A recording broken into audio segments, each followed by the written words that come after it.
voy a presentar la primera de las ponencias, que corre a cargo de Inés Martí, que es responsable de comunicación de la Fundación Josep Carreras. Ellos ya son un clásico en esta jornada. A mí personalmente me parece muy interesante el trabajo que hacen, la infraestructura que tienen, y los proyectos son fantásticos, y creo que es un buen modo de coger ideas y sobre todo pues eso, de resolver dudas y de preguntar pues, cómo se hacen este tipo de proyectos a esta escala. Ella nos va a hablar de algo que yo considero que es muy interesante, que es el mecenazgo, ¿no? Ayer ya lo hablábamos un poquito en alguna de las ponencias, sobre todo cuando vimos lo de la ponencia de Nelson, ¿no? La importancia que tiene aprovechar gente que tiene muchos seguidores, que tiene mucha presencia, que tiene mucha gente que les sigue, y aprovecharlos para difundir el mensaje, ¿no? Y esto hay que hacerlo con mucho cuidado, porque como vimos ayer en el ejemplo que nos pusieron en la ONT, si no guías en este proceso, pues es un problema. Entonces, nos parecía muy interesante que Inés, que es una experta en este tema y que ellos ya lo han usado, pues nos cuente un poco los detalles. Así que sin más voy a darle la palabra a Inés y adelante. De acuerdo, bueno, pues muchas gracias, Javier, por la presentación. Solo corregir que no soy responsable de comunicación, Perdona. soy responsable de redes sociales, Perdón. que si no aquí mis jefes me van a reñir. Pero bueno, os explico, voy a empezar explicándoos un poco qué hacemos en la Fundación Josep Carreras. Bueno, para los que no lo sabéis, un momento, ahora, vale. Nuestra fundación gira alrededor de la leucemia y otras enfermedades malignas de la sangre. Os pongo un poco el contexto para que entendáis nuestra presencia, nuestro trabajo, y porque creo que esto es muy importante a la hora de escoger un influencer. Entonces, en cada año en España se diagnostican 6.000 nuevos casos de leucemia, 10.000 de linfomas, 3.000 de mieloma múltiple. Es decir, es mucha población afectada cada año y no es una enfermedad que te cures rápido. Es una enfermedad, son diferentes tipos de cáncer que te afectan y que realmente afectan a tu vida ya para siempre. Efectos secundarios, si tienes que ir a trasplante de médula ósea, etcétera, etcétera. Entonces, no es aquello he tenido un constipado 2 semanas, no, es algo que te afecta durante mucho tiempo. Además, la leucemia es el cáncer infantil más frecuente, supone el 30% de los cánceres en niños. Y, como decíamos, hay muchos pacientes que necesitan un trasplante de médula ósea para poder curarse o para poder seguir el tratamiento. Y 3 de cada 4 pacientes no tienen un familiar compatible. Luego veréis por qué os explico todo esto. Y además tenemos, en niños el índice de curación ha mejorado, es decir, el 80% de los niños se curan, pero si entramos en subtipos de leucemias más agresivos, pues los números no son tan maravillosos. Por ello, seguimos necesitando muchísima investigación. Entonces, la Fundación Josep Carreras tiene su nombre por su fundador, el tener Josep Carreras. Él fue diagnosticado de leucemia en el momento más álgido de su carrera, en una época muy anterior a la que estamos viviendo actualmente, con una España que tenía unos recursos médicos y de investigación muy diferentes a los que tenemos hoy en día. Y él pues fue tratado en el extranjero. Cuando él se recuperó en 1991, decidió que quería ofrecer algo a la sociedad para que todo el mundo pudiese tener mejores oportunidades con un diagnóstico que en esa época, si ahora da miedo, en esa época daba muchísimo más miedo. Entonces, pues él creó la fundación y la creó con 4 pilares que son los que nos mantienen y son los que 30 años después siguen guiando a la fundación. Por un lado tenemos el REDMO, que es el registro de donantes de médula ósea, es el único que existe en España, somos un registro además internacional y no solo gestionamos el listado de todos los donantes que hay en España, que ahora, que no me equivoco en el número, pero hay más de 400.000 donantes, seguro, a 500.000 no hemos llegado, estamos por ahí en medio. Entonces, no solo gestionamos este listado de donantes, sino que además estamos en colaboración con otros registros internacionales y si un paciente tratado en un hospital español necesita un donante y no hay un donante compatible en España, como podría ocurrir porque tengas una herencia genética no habitual en España, pues recurrimos a los registros internacionales. Y además de hacer las búsquedas y de ofrecer los donantes españoles a todos los registros internacionales, también gestionamos el transporte de estas células madre.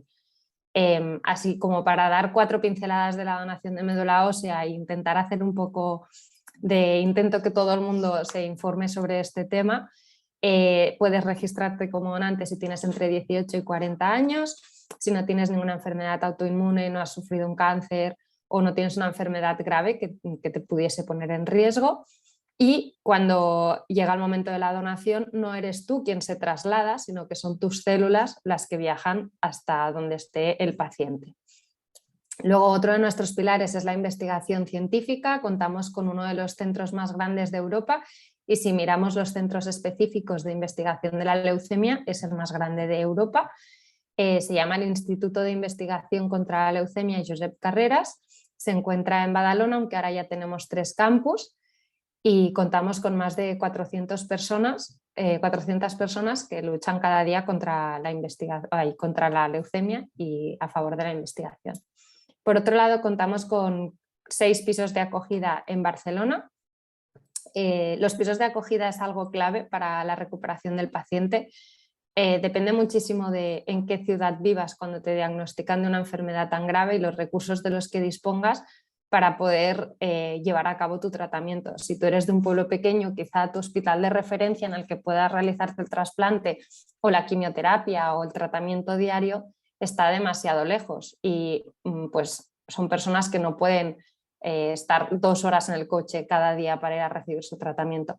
Por ello es importante que dispongan de recursos para poder establecerse en una ciudad que le pueda dar pues estos recursos médicos. Y por otro lado tenemos orientación al paciente.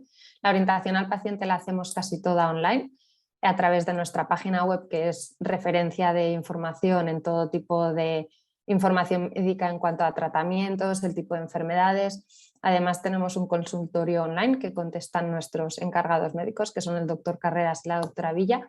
Y además, como hemos venido a hablar hoy, de las redes sociales. Entonces, estas son nuestras redes sociales. Actualmente tenemos 5 redes sociales. Os dejo aquí los nombres, luego si necesitáis la presentación os las pasaría, pero vamos a ver un poco más dentro. Desde nuestras 5 redes sociales, Facebook fue la primera, también se nota en el número de seguidores, es nuestra red social más internacional. No solo tenemos presencia en España, sino también en Latinoamérica, tenemos 260.000 seguidores y es nuestra red social pues, más veterana y también el público objetivo es el más veterano. Después tenemos Instagram, que es la hermana pequeña de Facebook en todos los sentidos. Instagram es un cohete, no para de subir. Yo cuando entré en la fundación hace 3 años estábamos en 38.000 seguidores, hoy en día estamos casi en 210.000 seguidores. Es nuestra red social más interactiva, más juguetona, es en la que probamos más cosas y realmente estamos muy contentos. Y tal y como vamos a hablar hoy, es nuestra red social de influencers. Luego tenemos las 3 pequeñitas que son YouTube, Twitter y LinkedIn. Twitter la centramos sobre todo en donación de médula ósea y en investigación, pero es una red social muy esclava en la que cuesta muchísimo generar una conversación y en la que se tiene que ir con mucho cuidado porque también hay, bueno, es donde te puedes encontrar más trolls. En cuanto a YouTube, nosotros no lo utilizamos como red social, sino como repositorio, sería como una biblioteca para nosotros. Y luego LinkedIn es nuestro nuevo bebé. Hemos iniciado este año una nueva estrategia y en el último año hemos conseguido duplicar los seguidores, por lo que estamos muy contentos. Y poquito a poco pues es una muestra de que con esfuerzo, con una buena estrategia y con dedicación del equipo se puede conseguir aumentar los seguidores. Entonces, ¿qué compartimos nosotros en redes sociales y qué tipo de influencers podríamos buscar para cada tipo de contenido? No es lo mismo comunicar un testimonio de un paciente que un testimonio de un donante. Entonces, bueno, aquí podéis ver como los 6 grandes bloques de comunicación, como veis están muy relacionados con los 4 pilares que os contaba que ofrece la Fundación para los pacientes. Unos son testimonios de pacientes que compartimos desde pues, cumplevidas, cuando alguien tiene que ir a un trasplante, sobre todo durante la pandemia, que ellos se encontraban solos ante el ingreso en el hospital, pasaban allí semanas pues, solos en una habitación, pues qué menos que intentar que reciban el cariño y el apoyo de todas aquellas personas que a diario, porque además esto es verdad, o sea, nosotros compartimos el testimonio de una persona y durante semanas recibimos mensajes de ¿y cómo se encuentra esta persona? O incluso meses después, oye, ya han pasado 6 meses del trasplante, ¿se encuentra bien? ¿Cómo está? Entonces se ha creado una comunidad que yo creo que es muy bonita, que nos permite pues, ver a los pacientes y a ofrecerles nuestro cariño y nuestro apoyo. Información sobre la donación de médula ósea y también testimonios de donantes. Esto es clave para acabar con los bulos, con las mentiras o malas informaciones que podemos encontrar sobre la donación de médula ósea. Estamos hablando de médula ósea, no de médula espinal. Los riesgos que puedes llegar a leer en internet a veces dan miedo de lo mal redactados o mal informados que están, y creemos que pues, el mejor ejemplo son los mismos donantes y que de esta manera pues, se rompen muchas barreras de desinformación. Para nosotros la Semana contra la Leucemia es lo que en un pueblo sería la Semana Grande. Ocurre en junio y son 7 días, a veces incluso 9 o 10, destinados a la investigación, a los pacientes y al trasplante de médula ósea. Os animo a todos a seguirnos en redes sociales y en cuanto lancemos las inscripciones para apuntaros a la Semana contra la Leucemia, creo que es algo diferente. Casi todo ocurre en las redes sociales y si no, es una semana en la que nuestras redes sociales realmente sacan humo, es un muy buen ejemplo de comunicación, creo. Y luego, por último, tenemos los blogs y la investigación. En el blog nosotros compartimos información de todo tipo, pero de carácter informativo para pacientes sobre todo. Es una buena manera pues, de resolver dudas como qué es la mucositis, qué significan las lesiones óseas en el mieloma múltiple. Y luego la investigación. Tenemos pues, desde notas de prensa de avances en la investigación como cualquier tipo de información que nos pidan comunicar desde el instituto. Y luego en otros pues, van pequeñas campañas y otro contenido que no encaja en ninguna categoría. Entonces, vamos a ponernos ya en cuanto a la parte del mecenazgo o influencers. ¿Qué son los influencers? Según Google, es una persona que destaca en una red social u otro canal de comunicación y expresa opiniones sobre un tema concreto que ejercen una gran influencia sobre muchas personas que la conocen. Aquí nos ponen el ejemplo de influencer de moda y maquillaje. En nuestro caso, nosotros podríamos decir que somos influencers de enfermedades hematológicas. Entonces, hay una categorización que se hace desde For y Later. Later es una herramienta para programar, pero además creo que tienen un blog muy potente sobre redes sociales. Si os gusta leer sobre el tema, informaros, manteneros al día, os lo recomiendo. Y la categorización que hacen ellos es según el número de seguidores que tengas. Veremos que no es la única manera de etiquetar o de separar a los influencers en diferentes grupos. Están los nano, los micro, los mid, los macro y los mega macro. Para poneros un ejemplo, los nano es de 0 a 10.000, podríamos ser cualquiera de nosotros. Los micro es de 10.000 a 100.000. Antiguamente ya se les llamaba como los que empezaban a poder poner links del swipe up. Hoy en día, como Instagram está generando tantos cambios, Instagram, Facebook, Meta, están generando tantos cambios. Ya no me atrevo a decir nada porque hay usuarios de menos de 10.000 que pueden compartir links y usuarios que no, entonces no sabemos muy bien cómo va a quedar esto. Luego están los mid, que son de 100.000 a 500.000 seguidores, aquí estaríamos nosotros, los macro y los mega macro de más de 1 millón. Mega macro estamos hablando Leo Messi, Javier Bardem, que ya no es que sean influencers en redes sociales, que hay algunos que sí, pero suelen ser personalidades públicas que además tienen redes sociales y que, claro, si eres pues, el rey del fútbol como Leo Messi, Cristiano Ronaldo o cualquiera de estos jugadores súper buenos, pues es normal que también tu presencia en redes sociales sea muy seguida. Aquí veréis que, he puesto 2 flechas, que básicamente cuantos más seguidores tiene, tu interacción con la audiencia baja. Esto lo vemos mejor en esta gráfica. Ellos hicieron todo un estudio sobre influencers que también os lo recomiendo. En la presentación he dejado el link, o sea que si luego os interesa lo podéis acceder. Entonces, aquí vemos que cuanto más pequeño es el influencer, más interacción tiene con su público. Y cuanto mayor es el influencer, pues más difícil es crear este engagement con su público. Esto es fácil de entender. Si yo le grito a 10 personas, me van a escuchar las 10. Si yo me pongo a gritar en una plaza con muchísimas personas, pues va a costar que me escuchen. Y más aún, mi credibilidad. Entonces, yo cuando hagáis una campaña con influencers, os pondría la típica frase de no poner todos los huevos en una misma cesta. Esto es verdad. Si tú apuestas todo por un tipo de influencer, pues el retorno que puedas tener va a ser X. Pero si tú diversificas entre los diferentes tipos de influencers que hay, tu retorno puede ser mucho mayor y puede llegar a ser exponencial. Aquí os he puesto 3 ejemplos de influencers con los que hemos trabajado, que tenemos muy buena relación. La primera es Esther, mi enfermera favorita en Instagram. Empezó a crearse una presencia en redes sociales durante la pandemia, ella es enfermera. Lo empezó a hacer muy bien, ahora incluso está en la radio, tiene muchísimos seguidores, 168.000.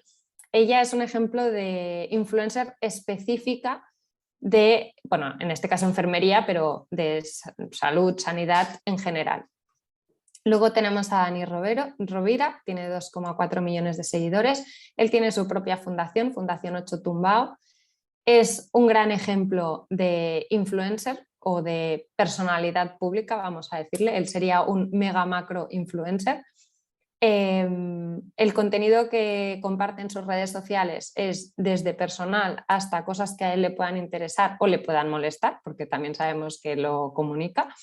Y en su caso fue diagnosticado de linfoma durante la pandemia, así que en el Día Mundial del Linfoma, que es en septiembre, decidimos hacer un directo juntos para comunicar pues cómo lo había vivido él y para también mandar ánimos a todos aquellos pacientes que habían sido diagnosticados durante la pandemia y que, quieras que no, pues te afecta de una manera muy diferente todos estamos en un estado de ánimo muy diferente al que solemos estar en nuestra vida. Entonces, obviamente, pues un diagnóstico de cáncer también te afecta de manera diferente.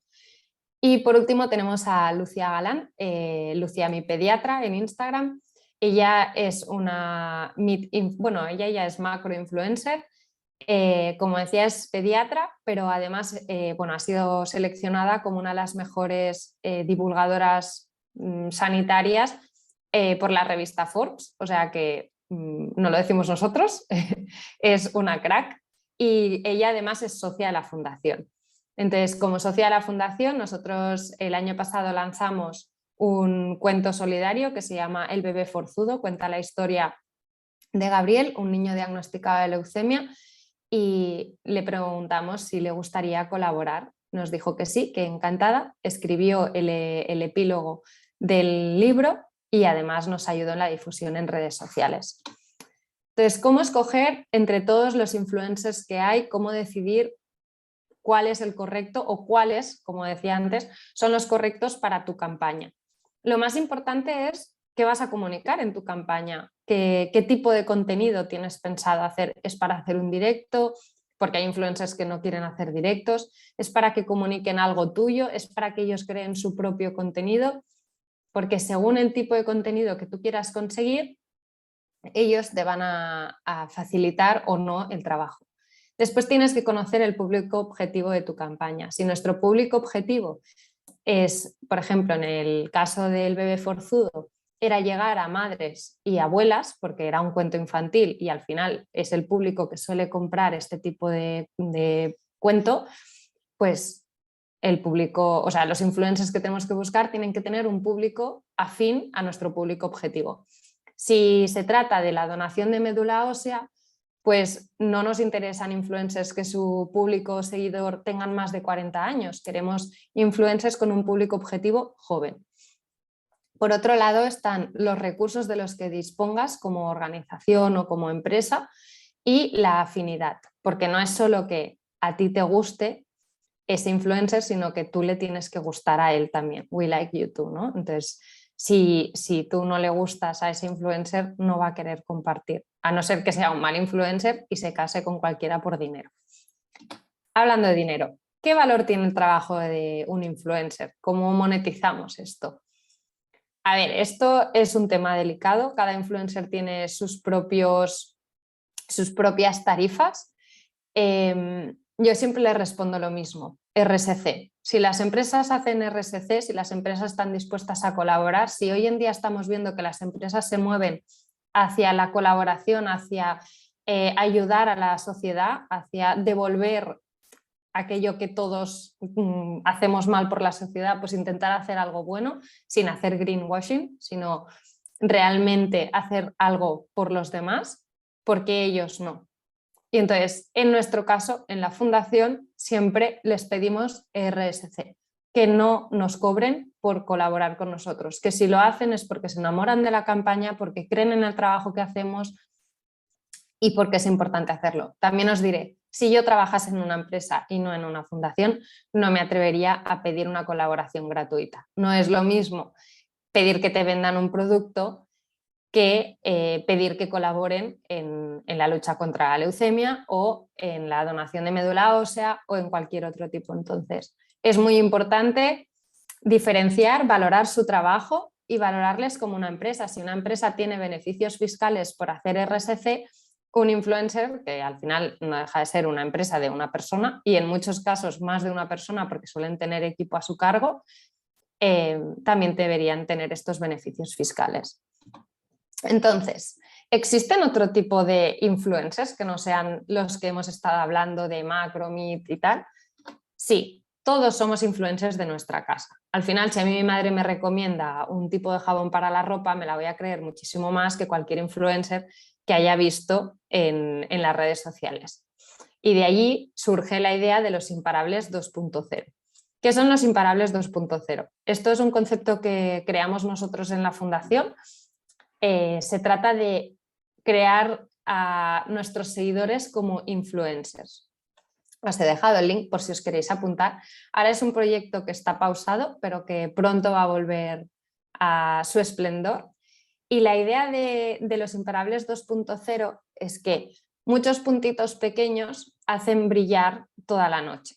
Es decir, tú puedes ser influencer de 10 personas, pero si lo que transmites llega realmente a esas 10 personas, vas a transmitir en porcentaje mucho más que un influencer que tenga 2 millones pero que no consiga convencer a nadie. Entonces, si sumamos a todos nuestros seguidores abanderados de nuestra fundación, pacientes, donantes de médula ósea, trabajadores, socios, todas estas personas tienen mucha más credibilidad ayudando a conseguir algo por la fundación que no un influencer que nos acaba de conocer, que ni siquiera dice bien el nombre de la fundación o que no sabe lo que es la leucemia o que nunca lo ha vivido cerca. Entonces, este es como nuestro concepto de realmente podemos hacer mucho siendo muy pequeños. Entonces, como he ido un poco rápido, nos queda mucho tiempo para preguntas. Si tenéis preguntas, si queréis que amplíe algún tema de los que hemos hablado, pues me lo decís y volvemos atrás, adelante y vamos resolviendo dudas. A mí me gustaría, Inés, que pusieras algún ejemplo concreto ¿De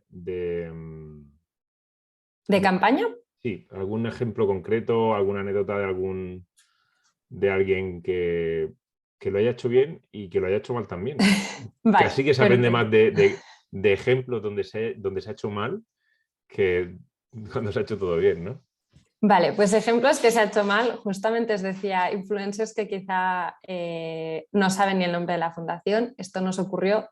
Esta colaboración no fue buscada por nosotros, llegó a través de un tercero, no diré nombres de ningún lado para no poner a nadie en ningún compromiso, pero de repente, bueno, yo gestiono las redes sociales, así que estoy muy al día de todo lo que pasa en nuestras redes sociales o donde nos mencionan, y vi unos stories de un influencer que nos etiquetaba y decía: es muy importante ayudar a la Fundación Josep Carreras porque los pobres animalitos necesitan su ayuda.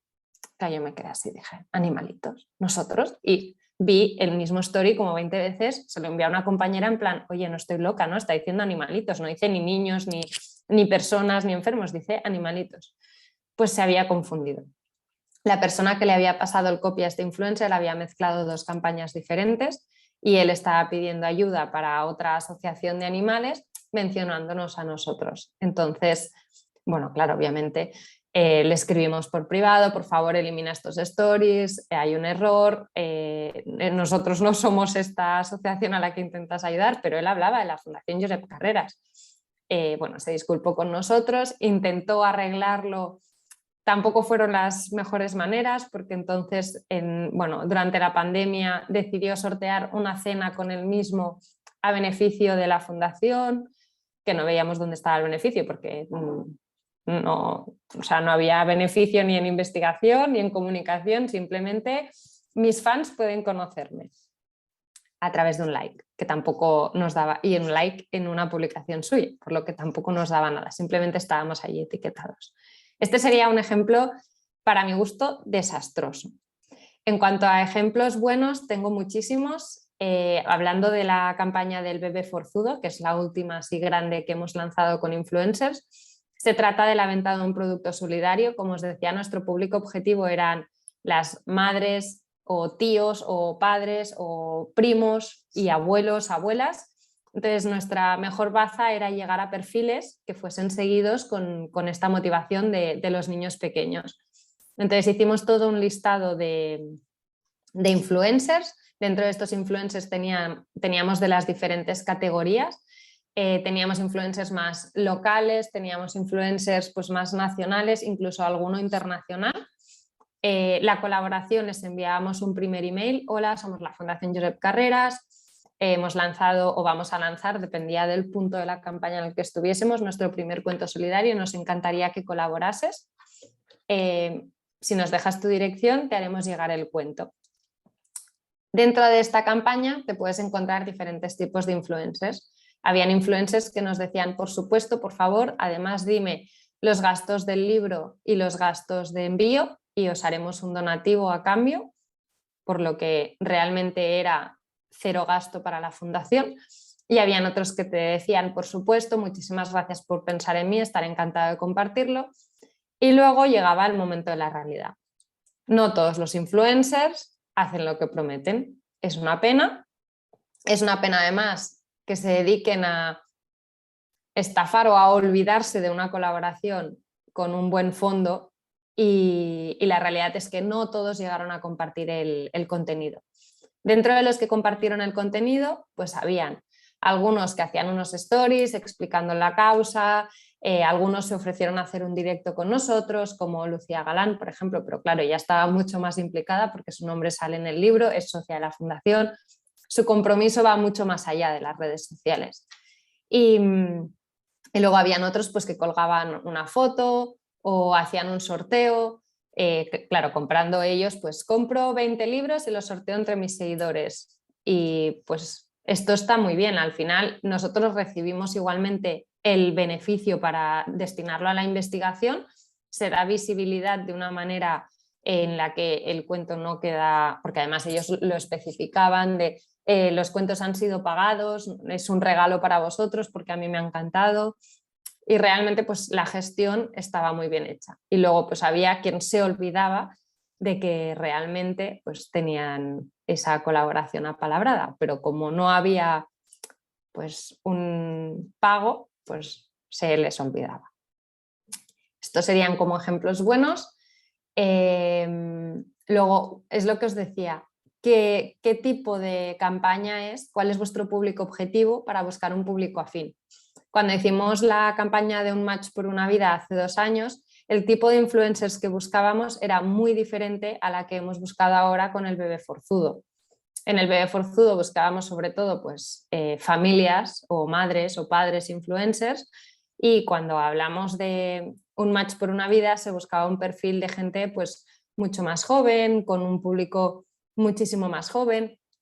No se buscaba un donativo, por lo tanto la implicación es mucho mayor en el sentido de que hacerte un ante de médula ósea es un compromiso de por vida contigo y con la sociedad, pero el impacto económico es cero, es lo que te tengas que gastar de transporte hasta tu centro de transfusión más cercano, que hoy en día todo el mundo pues, tiene la manera de llegar hasta allí. Entonces, pues has de saber muy bien cuál es tu público objetivo en cada campaña y buscar que el influencer tenga tu público afín. Y es lo que decía, yo nunca os diría apostad solo por un influencer. En cuanto a influencers que contactéis, también tenéis que tener en cuenta qué tipo de persona es, investigar mucho sus redes sociales, puede ser que haga comentarios o que se posicione en temas que pueden ir en contra de tu fundación. Ahora con la pandemia también hemos aprendido mucho de los que tienen una cara A y una cara B. No puedes decir que estás en pro de la mascarilla, de la responsabilidad social y luego que te pillen en fiestas ilegales.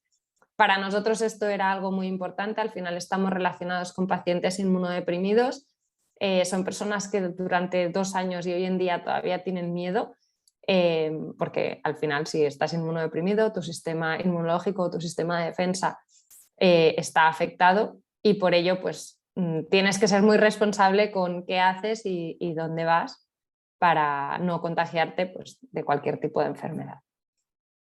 Así que estos serían como nuestras experiencias. A diario recibimos influencers que quieren colaborar, buscamos la mejor campaña para ellos, campañas que tengamos activas en el momento y buscamos pues, que ellos sean afines a nosotros. También hemos rechazado alguna colaboración, pues porque la comunicación en redes sociales que ellos hacían sobre algunos temas no nos convencía, no queríamos relacionarnos con según qué temas.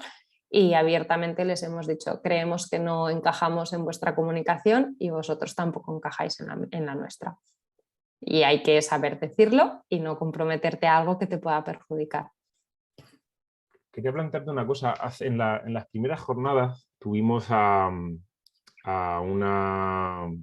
Montemora, una responsable de comunicación del hospital, la responsable de comunicación del Hospital de Reina Sofía de Córdoba, que nos contó un poco pues, bueno, cuáles eran sus acciones, y ella está muy vinculada obviamente al tema al departamento de la coordinación de trasplante y tal, y ella nos contaba un poco pues cuál era el tipo de acciones que hacían, además de estar muy implicada con el personal de la institución, ¿no? del hospital, que esos son los que tú llamas los pequeños influencers, ¿no? A Ella nos nosotros son contaba, los por ejemplo, imparables, sí. nos contaba a lo mejor, por ejemplo, algún tipo de acción, como por ejemplo, a lo mejor hacer una camiseta sobre el festival que hacen, el concurso de poesía que hacen de Tintas para la Vida. Pues cogían la camiseta, se iban al concierto de X y se hacían una foto, se ponían la camiseta, hacían una foto y lo compartían, ¿no? Es lo que yo entiendo como un pequeño paso, ¿no? De mecenazgo con... ¿Qué opinión te merece ese tipo de acciones? Es lo que te digo, para mí o sea, para mí hay mucha responsabilidad detrás de cada campaña y lo que quieras comunicar. Si yo estoy hablando de donación de médula ósea y tengo pues un símbolo o algo específico relacionado con la donación de médula ósea, si eso lo saco del contexto y lo pongo en otros contextos, me puede beneficiar o perjudicar. Si en ese concierto luego sale una noticia, pues yo qué sé, de que ha habido algún tipo de irregularidad, bueno, para hablando fácil, ¿no? Pues algún tipo de violación o drogas o ha habido algún accidente de seguridad, pues te puede llegar a perjudicar porque al final estás creando conexiones y si tú la creas en un sentido te puede volver en el otro. En este caso lo vinculaban al cantante o a la cantante más que al evento. Entonces... Sobre todo te lo quiero decir a pie para que comentes mecenazgo a pequeña escala, o sea, para que des algunas sugerencias sobre cómo una coordinación que es pequeñita, que tiene pocos recursos, puede hacer ese mecenazgo a poca escala y cuáles son los errores que no se deben de cometer o si acciones como esta que he comentado pueden ser beneficiosas. Pueden ser beneficiosas siempre y cuando la persona o el famoso al que tú te quieras vincular o el pequeño influencer al que te quieras vincular lo investigues bien. Para mí eso es muy importante. No tiene ningún sentido vincular, pues, por ejemplo, la donación de médula ósea o la donación de sangre con una persona que luego es contraria a la sanidad pública o es contraria a la seguridad sanitaria o que no apoya a los médicos. Entonces, hay que conocer bien qué comparten en sus perfiles y os diría, antes de proponer nada, seguirles durante un tiempo, investigar. Incluso no hace falta que los sigáis desde el de la fundación o desde el centro de Sí, ver su transfusiones. tagline, por ejemplo.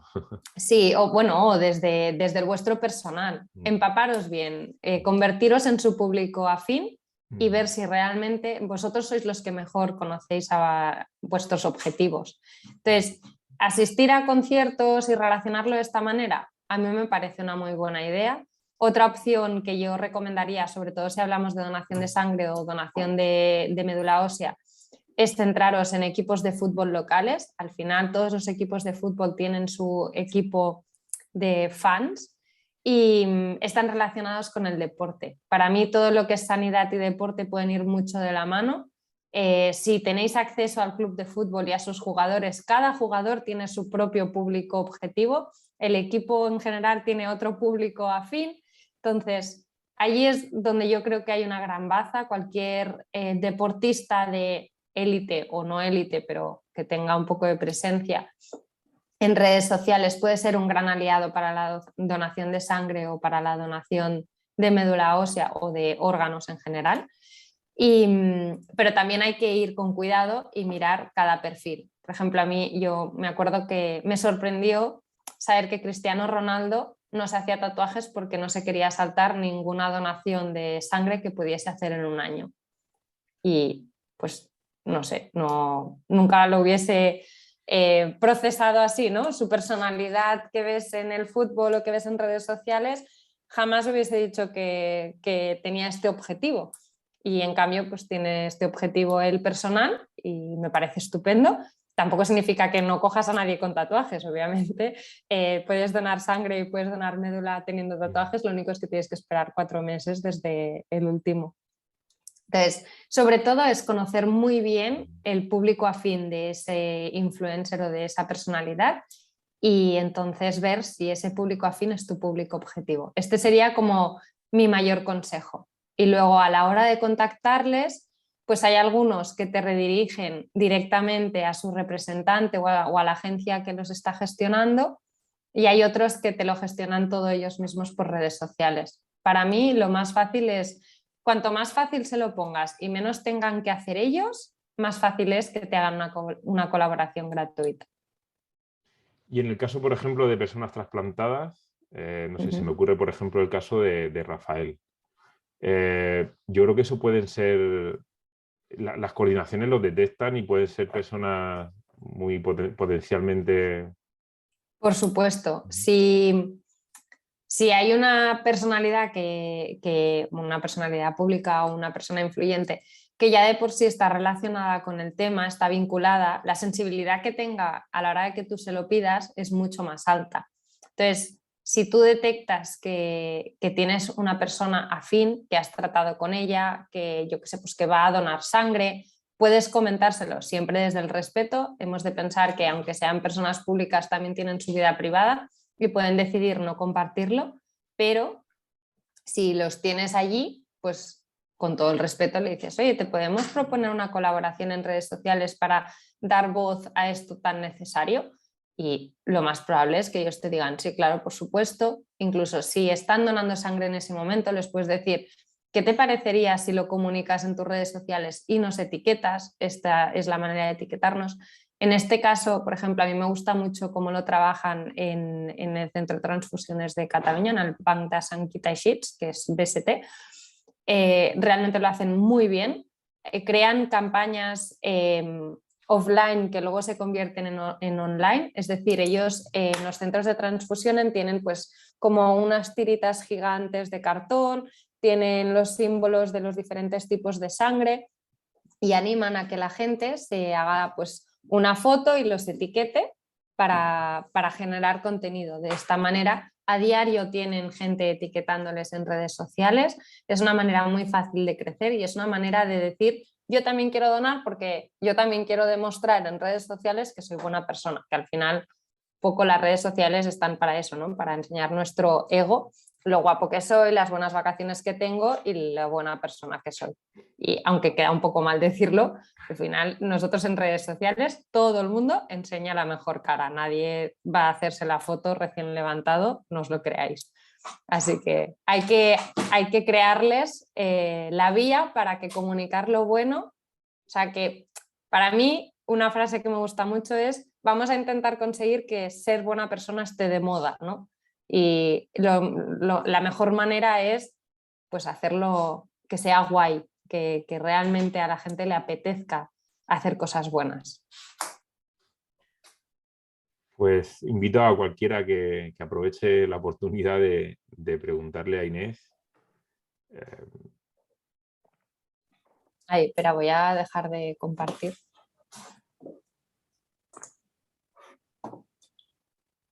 No sé si alguien quiere hacer alguna pregunta. Por el chat o como queráis.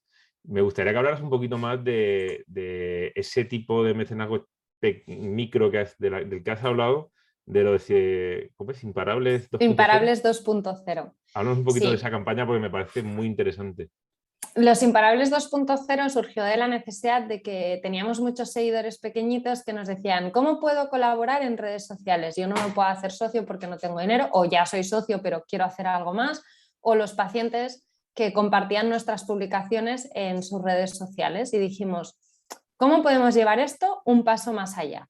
Y entonces creamos los Imparables 2.0. Los Imparables 2.0 se apuntan en un listado interno que tenemos y reciben como si fuese una newsletter donde nosotros les enviamos diferentes misiones. Más o menos es una al mes, y en estas misiones nosotros les decimos cuál es el objetivo, ¿no?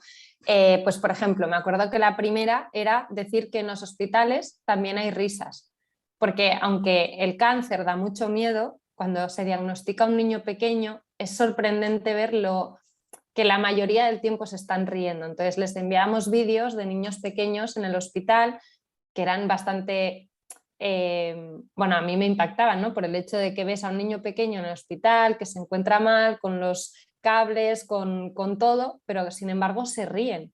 Y entonces era: vamos a llenar las redes sociales también de risas.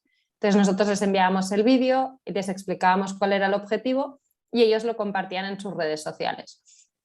Esto tiene dos objetivos: por un lado concienciar, y por el otro lado te permite a ti crear contenido de otros usuarios que te están etiquetando, y entonces ese día tus propias redes sociales brillan muchísimo. Otra de las campañas que hicimos era: ¿qué es la donación de médula ósea? La mayoría de nuestros seguidores son donantes, familiares, pacientes y socios. Toda esta gente ya está concienciada sobre la donación de médula ósea, pero todos aquellos Imparables 2.0 también tendrán compañeros de trabajo, compañeros de universidad, gente que han conocido a lo largo de su vida, que a nosotros no nos siguen, pero ellos sí que tienen el acceso a esas personas. Si les explicábamos de manera muy sencilla y les facilitábamos todas las creatividades para explicar qué implica ser donante de médula ósea, ellos podían enviar esa información a personas a las que nosotros no teníamos acceso. Bueno, varias cosas que vimos después de varias misiones que hicimos es que el día que se hacía la misión teníamos muchísima actividad en redes sociales. Era un día que no te puedes coger fiesta, hay que compartirlo todo, hay que dar las gracias, hay que estar activos. Conseguías nuevos seguidores, pues lo que decíamos, ¿no? Los compañeros de trabajo que no te seguían, pues ahora dicen: ostras, qué chulo lo que hacen la Fundación Josep Carreras, voy a darles una oportunidad. Es una manera también de que tú pues ganes una oportunidad de nuevos seguidores. Y aprendías muchísimo, aprendías de qué es lo que les gusta compartir, qué es lo que no les gusta, el tipo de personas y lo muy implicadas o poco implicadas que quieran estar. Hay quien te deja un comentario y un like, pero no quiere ensuciar como sus redes sociales compartiendo algo externo. Hay gente que no, que al revés dice: envíamelo todo, que yo, pues nos hacen repost de cada uno de nuestros posts, en sus stories comparten todo, dejan comentarios para todos los pacientes. Pues el grado de implicación de cada uno varía muchísimo. Entonces, si os queréis apuntar, pronto van a volver las misiones de los Imparables 2.0. He puesto el link antes, pero si no luego le paso a Javier para que lo pueda facilitar a quien lo necesite. Os animo, realmente creo que es algo muy interesante y nuevo. Al menos es algo diferente a lo que suelen hacerse en otros sitios. Sí que lo es. Tienes una pregunta en el chat y que dice que Ahí voy. cuando menores participan en este tipo de campañas, ¿qué implicaciones legales puede tener para la cuenta? Lo que hay que Vale, tener en cuenta, perdón. nosotros siempre pedimos la cesión de imágenes. Cuando se trata de un menor, pedimos la cesión de imágenes por parte de los padres como tutores legales. Si seguís nuestras redes sociales, veréis que compartimos muchísimos testimonios, tanto de pacientes como donantes. Todo el mundo firma un consentimiento informado de cesión de imágenes. La implicación legal es esta. O sea, si ellos nos ceden la imagen para poder comunicarlo, siempre dentro del mismo contexto en el que nosotros hablamos, obviamente jamás utilizaremos la imagen de un paciente para venderla a un tercero, nunca. Siempre es para nosotros y es pedir pues, la firma como de una autorización. Al final nosotros lo tenemos digitalizado, es un formulario en el que ellos dejan sus datos y le dan un check a consiento que la Fundación Josep Carreras pues realice comunicación a favor de la investigación contra la leucemia e información de la donación de médula ósea con mi testimonio. Ahora el texto exacto no sé cuál es, pero más o menos el resumen sería este. Eso es un trabajo bastante duro. Yo he hecho alguna cosita, sobre todo cuando hicimos el Donar Fest. Es un problema, ¿eh? Es un problema administrativo bastante importante cuando trabajas a media escala. Yo creo que vosotros ya lo tenéis muy institucionalizado y muy sistematizado, pero es un problema, ¿eh? Hay que llevar muchísimo cuidado con los derechos de imagen de cualquier persona que vayas a usar, aunque no estés hablando de forma peyorativa, ¿no? Cuando es un problema es cuando hablas de alguien de forma peyorativa. Aunque sea de forma positiva, cualquiera te puede denunciar por usar su imagen de manera incorrecta. Por supuesto, si alguien cambia de opinión y dice, ostras, que no me esperaba que llegase tanta gente, no quiero que esto esté en redes sociales, no tenemos ningún tipo de problema en eliminarlo, en modificarlo. Hay pacientes que dicen, mira, yo quiero compartir mi testimonio, pero no me siento cómodo haciéndolo como exponiéndome tanto, porque quizá mi entorno no lo saben, mi trabajo no lo saben, o no soy una persona afín a las redes sociales, pero sí que quiero ayudar a otros pacientes compartiendo mi historia, pues entonces les decimos, ¿por qué no nos envías una foto tuya pues de espaldas en el hospital o que salgas a contraluz, que no se te reconozca? O incluso les ofrecemos la opción de coger una foto pues de algún banco de imágenes. No es mi opción favorita porque creo que no representa la lucha contra la leucemia. Yo en esto siempre soy muy clara, el cáncer no es rosa, el cáncer no es bonito. Y aunque lo queramos ver desde un punto de vista optimista, lo importante no es comunicar algo bonito, sino comunicar la realidad siendo como es el paciente. Todos los pacientes con los que yo he trabajado, o casi todos, tienen una visión de la vida mucho más optimista que yo. Y bueno, que yo o que cualquiera de nosotros. Cuando te encuentras en esta situación, al final te salen unas ganas de vivir de dentro que es lo que al final ellos quieren transmitir. Y si salen sonriendo en el hospital es porque realmente en ese momento dicen, venga, a por todas, ¿no? O al que viene detrás mío que le acaban de diagnosticar y que está muerto de miedo, tranquilo, que no eres el primero, no vas a ser el último, somos un montón y juntos vamos a llevar todo esto a cabo.